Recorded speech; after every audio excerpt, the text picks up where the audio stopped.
Hey guys, Bad Girl Mystic here. Low key day, as you can see. I have my Dobby doggy on my lap. He hasn't been feeling good. Where we're staying, there just isn't a lot of direct sunlight, and I can tell he's really missing his sun time, his sun baths. Chihuahuas get very cold, so I'm just kind of hanging out with him and her. I also have Darla. Hi, baby girl. She's hanging out with us because she can tell Dobby doesn't feel good. And I'll be honest, like my head's just kind of like, ah. Um, I've been feeling off. Everybody, when you're healing, you have some days that are up, some days that you just need to be more gentle and chill. And today is one of those days where I'm fuzzy. It happens. But I still take time. I have a callus from doing body work, so I use black tape to soften it. Working on scar tissue, it's kind of taken a toll on my fingers a little bit. So today's a day where I'm just restoring. Did my herbal tinctures, and on days I don't have a lot of chi available to color, I just hang out. And so I put my goddess card, my charm bag, just kind of hanging out, charging my book of shadows, connecting with my book of shadows, connecting with the words, connecting with the color, connecting with the effort of my chi, my creative energy that I have put into this. And the reason I'm talking about that, talking about WIP, is having a creative practice. If you haven't seen it, I put a picture up of this quote that I like about having a practice to climb up on and fall from and just get centered in. For some people, it's meditation. I tried that for 25 years. And I still meditate, but I no longer do a specific hardcore yoga meditation. My meditation has evolved into something much more personal. So, and it also changed a lot after my brain injury. I was unable to sit for long hours like I used to. I used to be so driven to get it right.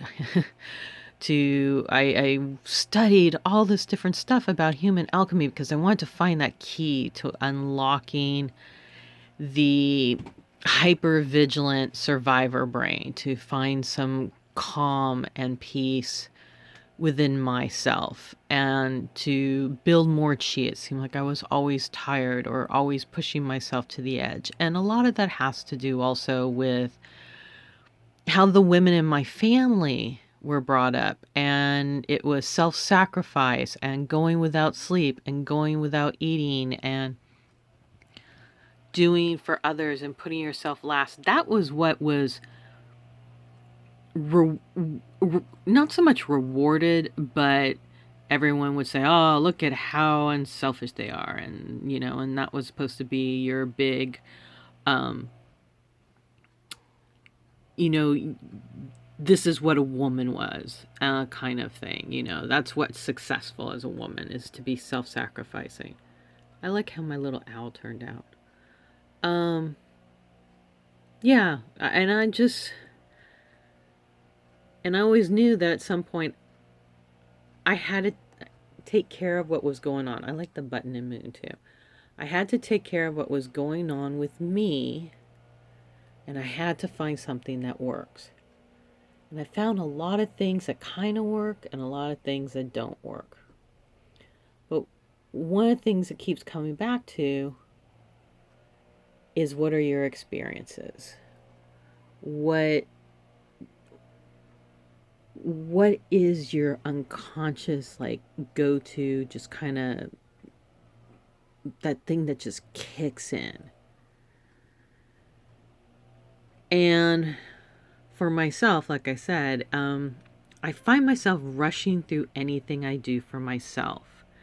And that habit happened as a kid because I didn't want to be shamed for being selfish, for wanting to do something for myself, for spending time alone. So I'd rush through my artwork, I'd rush through my getting dressed. I learned to rush through anything that was personal about myself.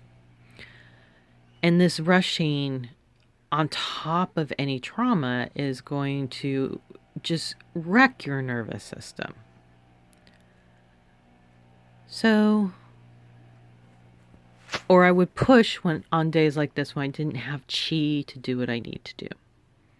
And another thing I do on days I just don't have a lot of brain power, a lot of chi, low energy, I'll watch tutorial videos on YouTube. Like I just got, my hubby just was so sweet to get me these pens I wanted. The Posca white and black in different sizes. And I'm watching tutorial videos on how to use those with drawing because one of the things that have been challenging me and visually it's got my curiosity going is how to deepen the black and brighten the whites in drawing. So we'll see how it goes. Either we'll see how we'll see what I come up with. All right. So just real quickly, I think I'm pretty much done here. I'd like to fill those in, but I just feel so done with this page already. I did a little blending on the trees. Just FYI. I used a coloring blender pen for colored pencil. And a little bit of blending, bleeding it out. I like to bleed stuff out. So I did a little blending where it bleeds out. And, yeah, it's good. All right, as you can tell, low energy. Peace out. Happy Wednesday, you guys.